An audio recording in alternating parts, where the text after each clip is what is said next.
질문 하나 드리겠습니다. 여러분은 지금 부자입니까? 가난한 사람입니까? 속으로 답해보세요. 좋습니다. 그럼 이번엔 옷장을 열어보세요. 샤넬이 보이나요? 루이비통이 보이나요? 구찌가 보이나요? 하나라도 있다면 단언컨대 여러분은 가난합니다. 아니, 더 정확히 말하면 가난해지고 있습니다. 지금 이 순간에도요. 황당하시죠? 명품을 살 돈이 있는데 왜 가난하냐고요? 데이터를 보여드리겠습니다. 자산 10억 이상 부유층을 조사했습니다. 명품을 정기적으로 구매하는 비율이 몇 퍼센트일까요? 딱 18%였습니다. 82%는 명품을 거의 사지 않습니다. 이건 KB금융연구소가 2025년 한 해 동안 추적 조사한 빅데이터 결과입니다. 반대로 연소득 5천만 원 이하 가구를 조사했습니다. 이 계층이 전체 명품 시장에서 차지하는 비중이 몇 퍼센트일까요? 무려 62%였습니다. 과반수를 훌쩍 넘습니다. 이상하지 않습니까? 돈 없는 사람이 명품 시장의 주인공입니다. 돈 많은 사람은 명품 매장에 거의 안 갑니다. 왜 이런 미친 역설이 일어날까요? 답은 간단합니다. 가난한 사람은 보이는 것에 돈을 쓰고 부자는 보이지 않는 것에 투자하기 때문입니다. 70만 원으로 명품 가방을 살까요? ETF를 살까요? 가난한 사람은 가방을 선택합니다. 부자는 ETF를 선택합니다. 10년 후 결과를 보여드리겠습니다. 가방은 중고로 팔면 평균 구매가의 30%밖에 못 받습니다. 70만 원짜리가 21만 원이 되는 거죠. 49만 원 손실입니다. 반면 ETF는 연 7% 복리로 굴리면 137만 원이 됩니다.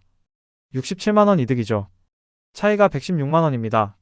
이게 한 번이 아니라 매달 반복되면 어떻게 될까요? 계산한 결과를 공개합니다. 10년 후 격차는 1억 3,920만 원입니다. 서울 외곽 아파트 계약금 수준이에요. 지금 여러분 손에 든 그 명품 가방 하나가 10년 후 아파트 한 채를 날려버리는 겁니다. 그래도 명품 살 겁니까? 남들은 그래도 명품은 가치가 있다고 말할 때 리셀 시장 5년 데이터를 분석한 결과는 정반대였습니다. 대부분의 명품은 구매가보다 낮은 가격에 재판매되고 최근 리셀 시장도 거품이 꺼지고 있습니다. 오늘 이 잔인한 진실을 숨김없이 공개하겠습니다. 잠시 후면 여러분은 명품 가방을 볼 때마다 1억 3,920만 원이라는 숫자가 보이게 될 겁니다. 본격적으로 시작하기 전에 이 질문들이 따끔하게 꽂혔다면 좋아요 한번 눌러주세요. 구독과 알림 설정까지 해주시면 매주 이런 불편한 진실을 놓치지 않으실 겁니다. 과시소비를 이해하려면 먼저 사회적 신호 이론이라는 개념을 알아야 합니다. 쉽게 말하면 명품 가방은 그냥 가방이 아니라 일종의 신호등이라는 겁니다. 빨간불은 나는 돈이 있어 라는 신호고요. 초록불은 나는 당신과 같은 계층이야 라는 신호입니다. 문제는 이 신호등이 고장났다는 겁니다. 실제로는 빨간불인데 초록불이 켜지고 초록불인데 빨간불이 켜지는 상황이죠. 왜 이런 역설이 생기는 걸까요? 하버드 경제학 저널에 실린 연구를 보면 답이 나옵니다. 경제적으로 불안한 사람일수록 사회적 인정 욕구가 평균 3배 이상 높다는 겁니다. 즉 가난할수록 내가 가난하지 않다는 걸 증명하고 싶어 한다는 거죠. 반면 진짜 부자들은 증명할 필요가 없습니다. 그들의 자산은 이미 은행 계좌에 찍혀있고 부동산 등기부에 기록되어 있으니까요. 이제 시간을 거슬러 올라가 이 현상의 뿌리를 찾아보겠습니다. 2010년만 해도 한국에서 명품 소비는 정말로 부의 상징이었습니다. 당시 통계청 자료를 보면 상위 15.8% 고소득층이 명품 시장의 주 소비층이었거든요. 그런데 2015년부터 이상한 변화가 일어납니다. 할부 구매가 일반화되고 명품 브랜드들이 입문 라인을 대거 출시하면서요. 30만원짜리 키링, 50만원짜리 파우치 같은 것들이 쏟아져 나왔습니다. 2020년 코로나 시기에는 이 현상이 폭발적으로 증가했습니다. 정부 재난지원금이 명품 소비로 직행했고요. KB국민카드 빅데이터에 따르면 2020년 4월 한 달 동안 20대 명품 소비가 전년 대비 187% 급증했습니다. 이건 실제 카드 결제 데이터로 확인된 수치입니다. 그리고 2025년 현재 완전히 역전되었습니다. 한국은행 가계금융복지조사에서 연소득 5천만 원 이하 가구가 전체 명품 시장의 62%를 차지하고 있습니다. 반면 자산 10억 이상 부유층은 고작 18%만 명품을 구매합니다. 왜 이런 변화가 일어났을까요? 부자들은 깨달은 겁니다. 명품으로 신호를 보내봤자 그 신호를 읽는 사람들이 진짜 부자가 아니라는 걸요. 오히려 검소함이 더 강력한 신호가 된다는 사실을 알게 된 거죠. 워런 버핏이 6만원짜리 지갑을 쓰는 이유가 여기 있습니다. 그는 나는 증명할 필요가 없다는 메시지를 던지는 겁니다. 이 개념을 이해하지 못하면 평생 가난의 굴레에서 벗어날 수 없습니다. 반대로 정확히 알면 10년 안에 자산 격차를 뒤집을 수 있습니다. 겉으로 보면 명품 소비는 자기 만족처럼 보입니다. 좋은 걸 사서 쓰는데 뭐가 문제냐고 반문할 수 있죠. 하지만 이 숫자 뒤에 무엇이 숨어 있을까요? 직접 계산해본 결과를 공개합니다. KB금융연구소 데이터에 따르면 20대 명품 소비자의 평균 월 지출액이 30만원에서 40만원 사이입니다. 보수적으로 월 35만 원이라고 잡아볼게요. 연봉 3천만 원 직장인을 예로 들면 세후 실수령액은 약 월 210만 원입니다. 여기서 35만 원을 명품에 쓰면 가처분소득의 16.7%가 증발하는 겁니다. 매달 점심값 14끼를 그냥 태워버리는 셈이죠. 10년이면 4,200만 원입니다. 반면 같은 연봉을 받는데 월 15만 원만 의료비로 쓰는 사람은 어떻게 될까요? 20만 원 차이는 작아 보이지만 이게 복리로 굴러가면 완전히 다른 결과가 나옵니다. 월 20만 원씩 10년 동안 연 5% 수익률로 투자하면 3,120만 원이 됩니다. 영화표로 따지면 208편 관람 분량이에요. 그런데 진짜 문제는 여기서 끝이 아닙니다. 명품 소비를 하는 사람은 보통 거기서 멈추지 않거든요. KB금융연구소 조사에 따르면 명품 가방을 산 사람의 대다수가 3개월 내에 추가로 명품 구두나 벨트를 구매한다고 합니다. 이걸 매칭 소비 함정이라고 부릅니다. 명품 가방을 샀으니 거기에 어울리는 옷도 사야 하고 구두도 사야 하고 시계도 사야 한다는 강박이 생기는 거죠. 결국 월 35만 원이 50만 원이 되고 70만 원이 됩니다. 이쯤 되면 저축은 꿈도 못 꾸는 상황이 됩니다. 실제로 2025년 한국은행 가계금융복지조사를 보면 저소득층의 평균 저축률은 5% 미만입니다. 수입의 95% 이상을 다 써버린다는 겁니다. 반면 고소득층의 평균 저축률은 35%에서 40% 수준입니다. 수입이 많아서가 아니라 쓸데없는 곳에 돈을 안 쓰기 때문입니다. 여기서 치명적인 역설이 발생합니다. 가난한 사람은 명품으로 부자처럼 보이려고 하지만 그 소비 때문에 평생 가난해집니다. 부자는 검소하게 살면서 더 부자가 됩니다. 외형은 정반대인데 결과는 격차를 더 벌리는 거죠. 왜 이런 모순이 생기는 걸까요? 핵심은 즉각적 만족과 지연된 보상의 차이입니다. 이걸 수도꼭지에 비유해 볼게요. 가난한 사람의 소비는 수도꼭지를 활짝 틀어놓고 물을 마구 쓰는 겁니다. 당장은 시원하고 좋죠. 하지만 물통이 비는 건 시간 문제입니다. 한번 물통이 비면 다시 채우는데 몇 년이 걸립니다.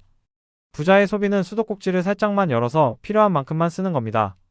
당장은 답답할 수 있지만 물통은 항상 차 있습니다. 더 중요한 건 물통의 크기를 키우는 능력입니다. 부자들은 절약해서 아낀 돈으로 더 큰 물통을 만듭니다. 즉 자산을 키우는 거죠. 이 메커니즘을 3단계로 나눠보겠습니다. 1단계는 소비 결정입니다. 가난한 사람은 이걸 사면 나는 어떻게 보일까를 먼저 생각합니다. 남들 눈에 어떻게 비칠지가 구매 기준이 되는 거죠. 반면 부자는 이게 나한테 실질적으로 얼마나 가치가 있을까를 먼저 생각합니다. 사용 가치가 구매 기준이 되는 겁니다. 2단계는 자산 축적입니다. 가난한 사람은 소비 후 남은 돈을 저축합니다. 즉 쓰고 남은 게 있으면 저축하는 거죠. 문제는 남는 돈이 거의 없다는 겁니다. 부자는 저축 후 남은 돈을 소비합니다. 즉 먼저 자산을 확보하고 남은 돈으로 생활하는 겁니다. KB국민은행 조사에 따르면 자산 10억 이상 부유층의 90% 이상이 선저축 후 소비 원칙을 지킨다고 합니다. 3단계는 복리 효과입니다. 가난한 사람이 명품에 쓴 35만 원은 그냥 사라집니다. 심지어 중고로 팔아도 구매가의 30%밖에 못 받습니다. 70만 원짜리 가방이 3년 후에는 21만 원이 되는 거죠. 손실률이 70%입니다. 반면 부자가 저축한 35만 원은 투자로 굴러갑니다. 연 5% 수익률만 나와도 10년 후에는 54만 원이 됩니다. 같은 35만 원인데 한쪽은 21만 원으로 쪼그라들고 한쪽은 54만 원으로 불어나는 겁니다. 결국 소비 결정이 자산 축적을 좌우하고 자산 축적이 복리로 증폭되면서 격차가 기하급수적으로 벌어지는 구조입니다. 이게 바로 부자는 더 부자가 되고 가난한 사람은 더 가난해지는 메커니즘입니다. 대다수가 놓치는 치명적인 함정이 하나 더 있습니다. 바로 기회비용입니다. 70만 원짜리 명품 가방을 사는 순간 여러분은 70만 원을 잃는 게 아닙니다. 그 돈으로 할 수 있었던 다른 모든 가능성을 잃는 겁니다. 구체적으로 계산해 볼게요. 70만 원을 연 7% 수익률 ETF에 투자하면 어떻게 될까요? 10년 후에는 137만 원이 됩니다.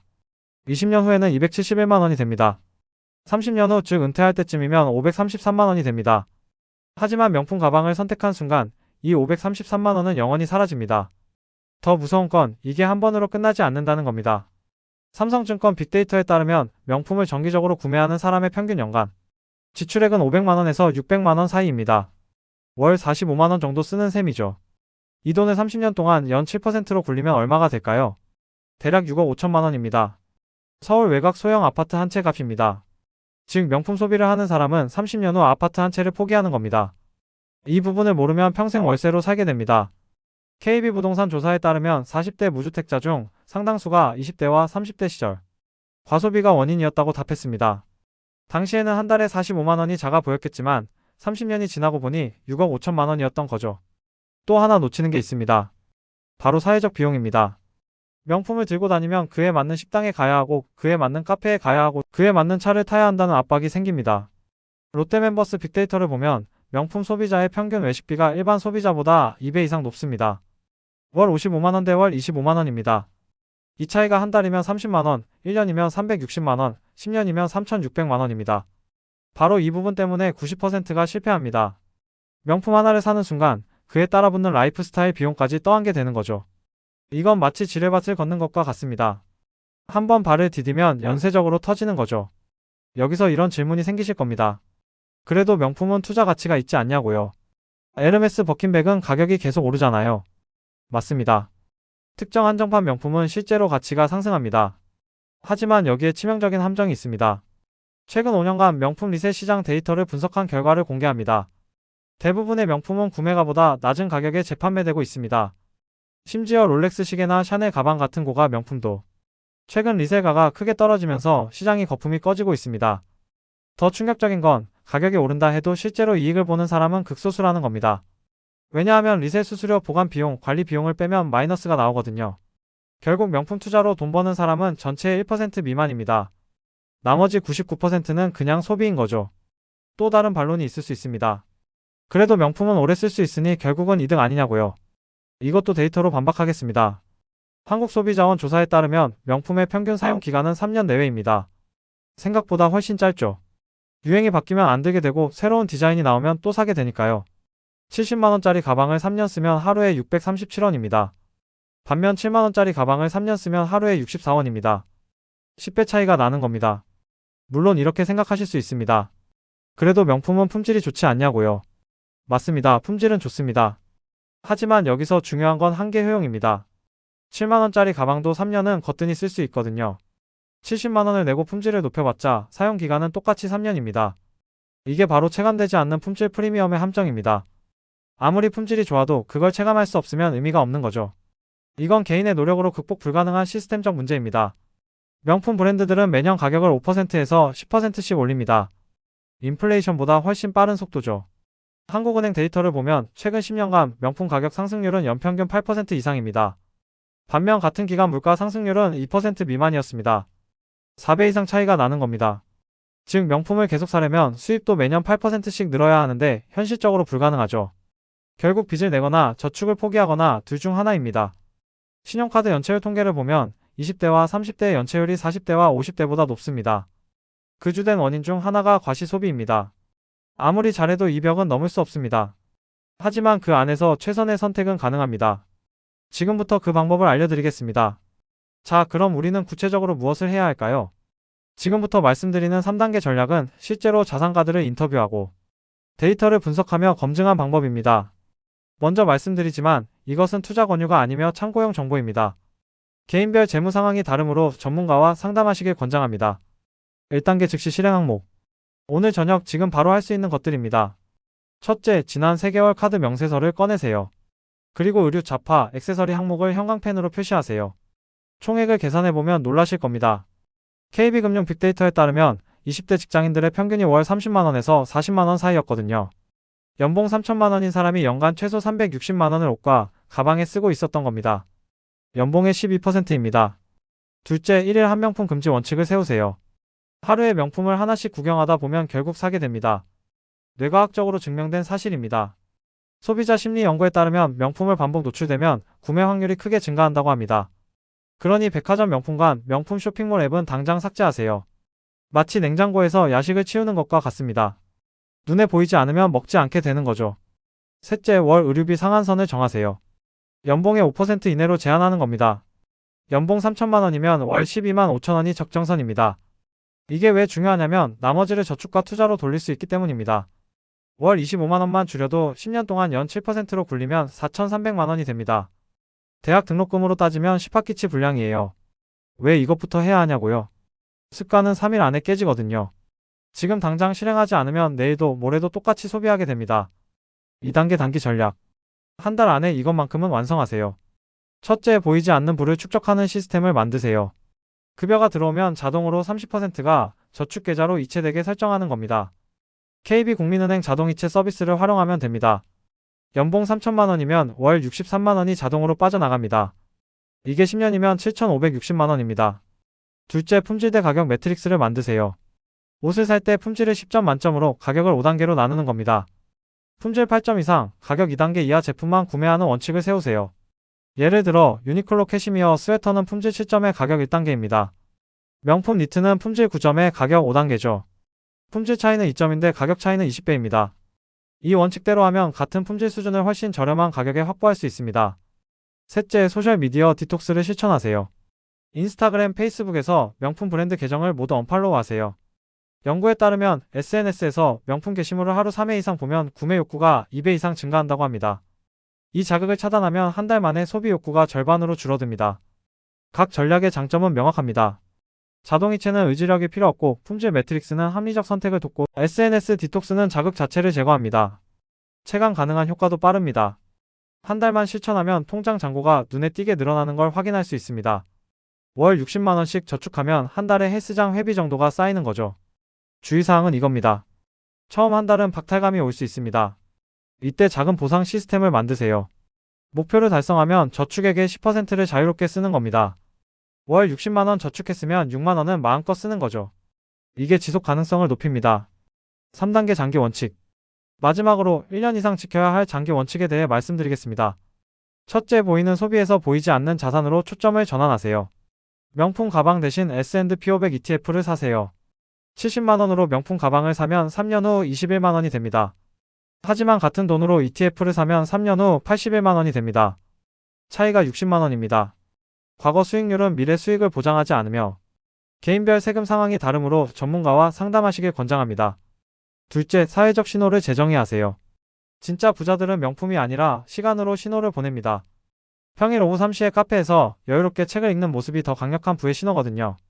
그러려면 경제적 자유가 필요하고 그건 지금의 저축과 투자로 만들어집니다. 셋째, 정기적으로 자산 점검 루틴을 만드세요. 매달 1일 통장 잔고와 투자 수익률을 확인하세요. 그리고 전월 대비 얼마나 늘었는지 기록하세요. 이게 지속 동기를 만듭니다. 자산이 늘어나는 걸 눈으로 확인하면 소비 욕구는 자연스럽게 줄어듭니다. 흔들리지 않는 원칙은 이겁니다. 남에게 보이기 위해 쓰지 말고 나를 위해 모아라. 환경이 바뀌어도 유행이 바뀌어도 이 원칙만큼은 지키세요. 10년 후 여러분은 주변 사람들이 여전히 명품 할부금을 내고 있을 때 아파트 계약금을 쥐고 있을 겁니다. 오늘 내용을 4줄로 정리하겠습니다. 첫 번째, 연소득 5천만원 이하 가구가 명품 시장의 62%를 차지하는 반면 자산 10억 이상 부유층은 18%만 명품을 구매합니다. 가난한 사람이 더 비싼 옷을 입는 역설이 데이터로 증명된 겁니다. 두 번째, 본질은 즉각적 만족과 지연된 보상의 차이입니다. 과시 소비는 당장은 좋지만 장기적 자산을 파괴하고 검소한 소비는 불편해도 복리로 자산을 증폭시킵니다. 세 번째, 명품 하나를 사는 순간 기회비용과 라이프스타일 비용까지 잃게 됩니다. 이게 30년이면 수억 원의 격차를 만들고 결국 아파트 한 채 차이가 나는 거죠. 마지막으로 지금 당장 할 수 있는 건 카드 명세서 확인, 자동이체 설정, 품질 매트릭스 만들기입니다. 작은 실천이 10년 후 당신의 통장 잔고를 바꿉니다. 결국 부의 차이는 얼마를 버느냐가 아니라 얼마나 현명하게 쓰느냐에서 결정됩니다. 10년 후에 당신이 오늘의 선택에 감사할 것입니다. 지금 이 영상이 여러분의 재무 미래를 바꿀 수 있습니다. 남들이 명품 매장에 줄 설 때 여러분은 조용히 자산을 쌓으세요. 남들이 SNS에 명품 인증샷을 올릴 때 여러분은 통장 잔고 증가를 확인하세요. 남들이 할부금 걱정할 때 여러분은 배당금 입금 알림을 받으세요. 10년 뒤 누가 진짜 웃고 있을지는 명확합니다. 지금 바로 오늘 저녁 카드 명세서부터 확인해 보세요.